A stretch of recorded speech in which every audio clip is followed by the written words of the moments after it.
What's up, y'all? Will here at Schedulefly. This episode is sponsored by Schedulefly.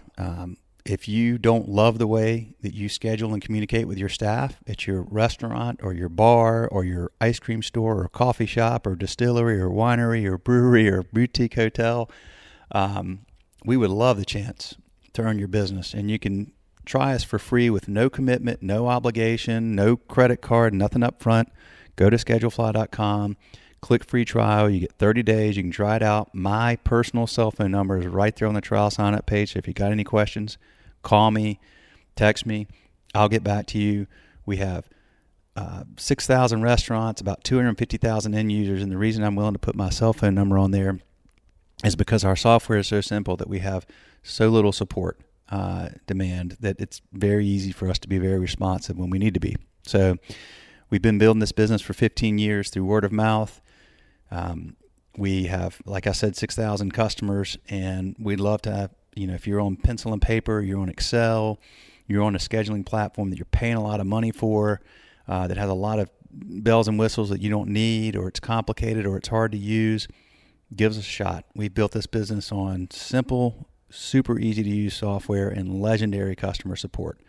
And we'd love for you to try it for 30 days and give us a chance to earn your business. You'll be very happy if you do. The other sponsor of this episode is Flip, F-L-Y-P, Flip Mobile Banking. So if you go to flipmoney.com, and again, that's F-L-Y-P, or find them in the App Store, this is a cool business. We know the folks that started this. They're great folks, and it's got a great product, and people that have been using it that have used our promo code have been very happy. You have a mobile banking account, checking account. You have a debit card, your Flip card. And every time you use that Flip card, you go to your app on your phone and you spin the Flip wheel, and you can win up to 110% cash back. If you don't win cash, you can win some Flip coins. Flip coins can be used, they'll go into a drawing and you can win prizes. So you can use this thing at 37,000 ATMs. There's no fees. There's no minimum account fee. None of these things that banks typically charge. So if you don't love your bank, if you're not like, man, my bank is awesome and cool and cares about me, check out Flip. Great product, great support, very similar to our ethos here at Schedulefly. Happy to tell you about them and hope you'll give it a shot. If you do sign up, an additional benefit is if you use the promo code Schedulefly, then once you've funded the account and spent $100, they'll give you $20. Just no questions asked. $20 will go right into your account. So flipmoney.com, promo code Schedulefly. Check them out. Last thing I'll say, pause this right now if you don't mind. Give us a rating on your whatever podcast you're using, whatever podcast player. Give us a rating. Ratings mean so much, particularly if you add comments in there. That's how these algorithms spread this podcast to more people. The more people that are listening, the more people are going to get value and learn from other restaurant people, and everybody wins. So pause it, give us a rating, unpause, go on, and and enjoy this episode. Thanks for listening. Bye. What's up, y'all? Will here at Schedulefly. This is another of our short form timeless advice episodes, and this comes from Jim Parker, who owns Red Hat on the River up in Irvington, New York. And he has a couple other places, but Red Hat on the River has been around for 20 years now. We interviewed him in our first book, Restaurant Owners Uncorked. We've done two books, Restaurant Owners Uncorked and Restaurant Owners Uncorked Part 2. I think the first one was 2010 or 2011.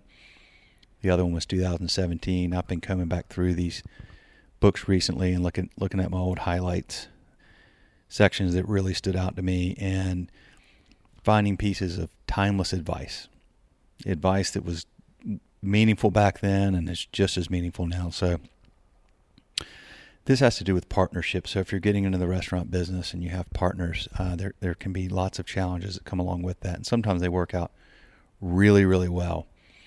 Sometimes they don't. And Jim had a partnership that didn't work out well, and it failed and caused a lot of problems, of course. And I asked him, what he learned about it. And here's his response, quote, "You know how you're young and you can't afford an apartment, so you take on a roommate, and then you realize that you don't want to live with that roommate and it doesn't work out. You realize you've got to live alone, and you even have to pay more rent just to be able to do that. You want to have one opinion as opposed to sharing it. I had known my partner for 20 years, but all of a sudden I knew him in a different way. So I would never go into something like that again unless it was someone I had worked with in this business. For instance, I have a manager that has been with us for 7 years. I wouldn't want to function without him. I could, but I wouldn't want to. He's been through all those periods with me here in the restaurant, and now we're talking about what we want to do in the next 5 years. And I would go into business with him in a heartbeat. I know him. I know his family. I know his parents. I know the girl he's about to marry. That's the difference. When you get to know all those folks that surround the people that you want to go into business with, I think it's a very helpful indication of who they really are. It's also very helpful that we've worked together for 7 years now in the heat of battle. My original partner was somebody I knew as a family friend, but I did not know him in the heat of battle at all. And that proved to be very challenging. So, end quote. So, knew somebody for 20 years as a friend, but in the heat of battle, in the restaurant business, there's always going to be lots that happens in the heat of battle, and tempers flare, and pressure and stress, and tough things happen. And if you don't know how somebody acts in the heat of battle, it can be really, really challenging and cause huge issues for a partnership. And that's what happened with Jim and his partner. Fortunately, everything worked out, and they parted, and Jim continues to run the restaurants this day. And the guy he mentioned is a big part of that business still, the one that he was referring to. So, that's true in restaurants. It's true in any business. You really got to understand your partner. And this is, a bigger piece of that wisdom, which is, any aspect of the business, make sure you fully understand it. Don't rush into something. A lot of times people rush in with partners because they want to get started, and, they find somebody that they think will complement, that they know as a friend. But, one of the things I learned, and he was not the only one that mentioned this type of issue with partnerships, I learned that, be really, really careful, particularly in restaurants, but in any business, to go into business with friends or family. Because, here's a guy who was friends with Jim for 20 years, family friends, and then that partnership blew up and their friendship blew up, and, they're no longer friends. So really good advice. Y'all, thank you for listening. Appreciate you. We have another long form episode coming up soon. Recorded it yesterday with the CEO of Pop Menu down in Atlanta. Great business. Really enjoyed hearing that story. And we'll probably have that posted tomorrow. In the meantime, thank you for listening. We would absolutely love a rating. If you took a minute just to go give this podcast a rating, it helps a ton. Thank you, and more coming soon. See ya.